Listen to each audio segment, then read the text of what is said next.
Today, the smart money is in Bitcoin. Bitcoin's about a $500 billion network. How big can it get? Well, 500 trillion, 1,000x bigger in today's dollars. American business executive and entrepreneur Michael Saylor firmly believes in the exponential growth of Bitcoin's price.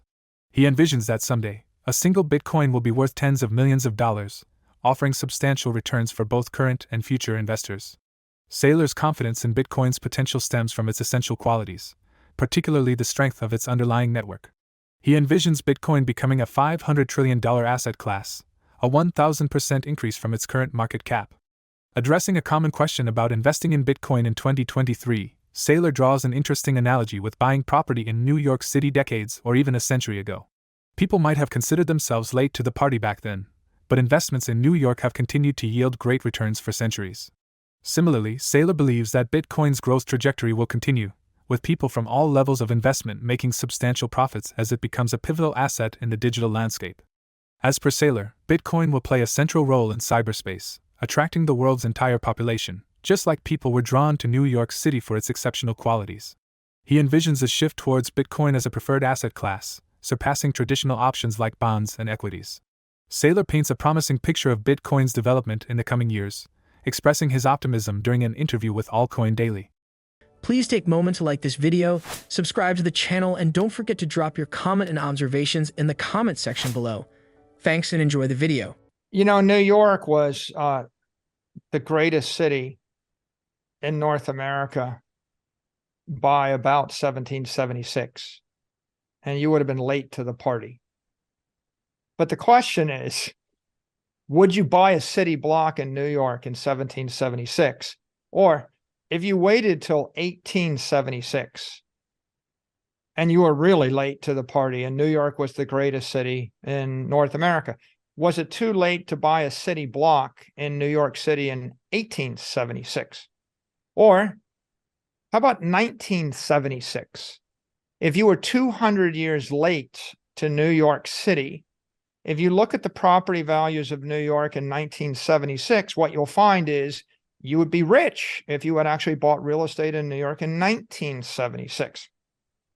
So the answer to the issue is in every economic system, every economic empire, there's always one city, one place that one network where people gravitate to.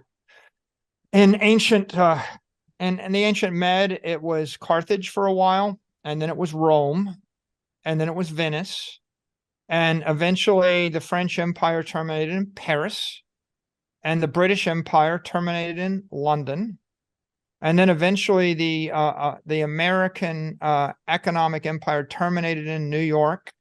And there are reasons why. It's just everybody comes together in that place. Even today, New York is still the economic epicenter of the United States. And so Bitcoin represents the economic epicenter of cyberspace. It is the one place where if I want to create a digital application, if I want to move money at the speed of light, and I live in Singapore, I'm using Bitcoin. If I live in Paris, I'm using Bitcoin. If I live in Moscow, I'm using Bitcoin. If I live in China, I'm using Bitcoin.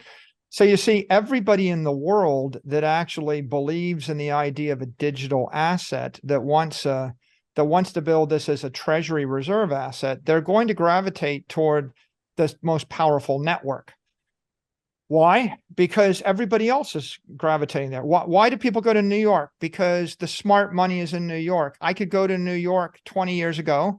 I could take 10 meetings. I could raise $1 billion in 2 days.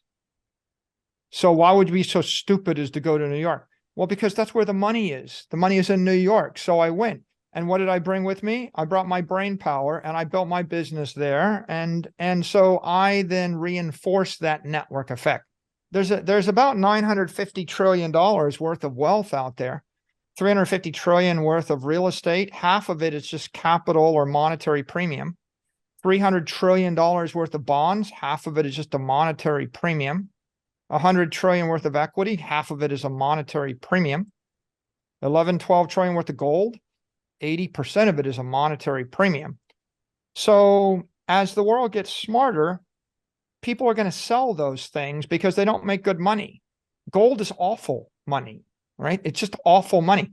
If you store your money in gold, you're losing half of your wealth every 35 years.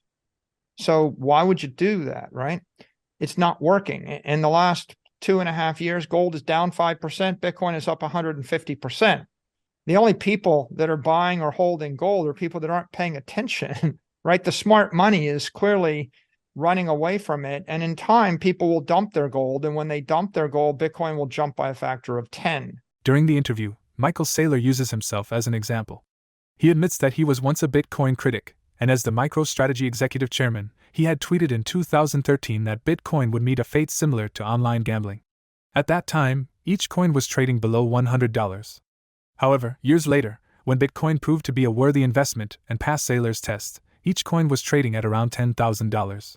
Despite the profits made by those who invested earlier, Saylor didn't dwell on what could have been. He believed there was still significant potential for gains by buying and holding Bitcoin. The interview further explores Saylor's perspective on Bitcoin and his experiences with the cryptocurrency market. The answer to the question of why you should buy a Bitcoin is a Bitcoin represents one block in cyber New York, which has got 21 million blocks for all of eternity. And in the year 2500, people are going to be moving to cyber New York, right? I mean, New York was founded a long time ago, right? The only thing that keeps people from continuing to come into the great city, whether it's the New York or the London or the Paris, is when the economic flows move from the physical domain to the digital domain. As long as you did business in an analog world where you had to like put on a suit and walk into a building and meet with people, then you're going to see London and Paris and Tokyo and Hong Kong be great cities. When the economy moves to the digital realm, and you don't have to put on a suit and walk into a building, and you can have a Zoom meeting of 20 people in 20 places and raise $1 billion in a day, right? Then some of the economic energy drains out of the city networks and it drains into the crypto network. And so buying a Bitcoin, whether it's one Bitcoin or 1 million Satoshis or 100,000 Satoshis or one Satoshi, is just like buying into New York City 250 years ago. Yeah, sure, you're late. People got there 100 years before you. Okay. Well, in this case, someone got there 14 years before you. I once tweeted, very famously, I said, I think Bitcoin is, going the way of online gambling. And I think Bitcoin is like $100 a coin then. Okay. And I was wrong, but I didn't need it. I was wrong. When I needed Bitcoin was $9,500, $10,000 a coin. And so I bought it at $10,000 instead of $100. People will buy it at 100,000. They will buy it at 1 million. They will probably buy it at 10 million, right? Because, how much does it cost for an apartment in Manhattan? People pay $10 million for 4,000 square feet, $10 million, right? All of Manhattan was purchased for like $29 in beads or something. If you roll the clock back, some nothing. And so you can't really get caught up in what the unit price is. You have to ask the question, what is the dominant network in cyberspace?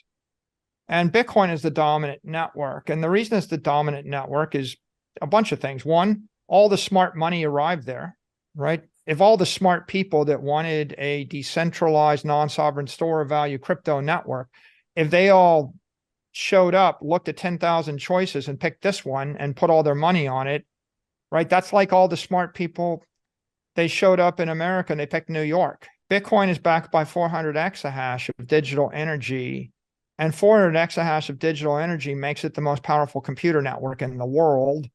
And so if I'm going to put $1 billion on it, I would want the indestructible, nation-state resistant, fault tolerant, most powerful computer network in the world. I wouldn't want the second most powerful network. And I wouldn't want a network 100 times less powerful. I want a network where you would need every computer in the world to slow it down 10%. and you would need all the electricity in the world to slow it down 10%. And that's what Bitcoin represents, because of the way it's engineered. It represents an indestructible, unstoppable, most powerful computer network. And so anybody is looking to, if you're looking right now, you shouldn't look at it as, well, I wanted to buy something cheap and wait for it to go up 100x, so I better buy something that's a penny stock. It's not a matter of the cost to buy the thing. It's a question of how secure is the network you're buying into. Michael Saylor foresees economic activities and gains from cities worldwide bleeding into cyberspace over the next years and decades. Despite its relatively short existence of just 14 years, Bitcoin has already established itself as the world's leading digital asset and the epicenter of economic activities in the digital realm. Given its current status, it is expected that Bitcoin will garner a significant share of all economic activities and investments that transition into cyberspace. Saylor draws an analogy between Bitcoin and New York City, highlighting the potential for continued growth and prosperity in the digital landscape. He believes that just as people were attracted to New York City for its exceptional qualities and opportunities, investors will be drawn to Bitcoin for its unique attributes and long-term potential. We welcome your thoughts on Michael Saylor's analogy and his long-term predictions for the leading digital asset. Feel free to share your comments and observations in the comments section below. For more Daily Dose Crypto news, check out these 2 awesome videos on your screen. Click now and we will see you on the next video.